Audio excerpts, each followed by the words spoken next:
I'm Lara. I'm one of the midwives here at Southmead. I'm very bubbly. I pick everyone up. I mother people quite a lot and do give good advice, I hope.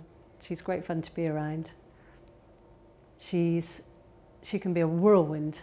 Despite what mood she's in, she's always bubbly and she's always making us laugh. So how fun am I on a scale of 1 to 10? 20.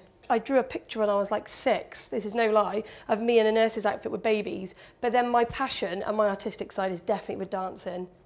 Ballet, tap and jazz. I love it. No way, there's no way you're going to get me to. Having fun in this job is essential.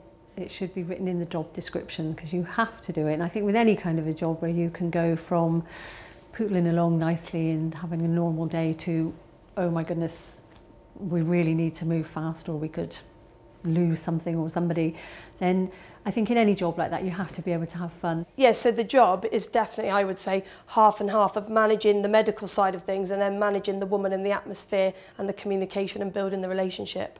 I'd say it's equal half because you have to be medically safe and doing all the correct things, but if you haven't built that relationship and set the scene and the atmosphere, it's not conducive to that woman getting a good labour. I feel like I want to be the best midwife there ever was. That's how I feel in my job. I feel like ultimately in the long run, I want people to say about me, she's amazing. What's important to me in the main is that the other midwives say that I'm a good midwife and that the women say.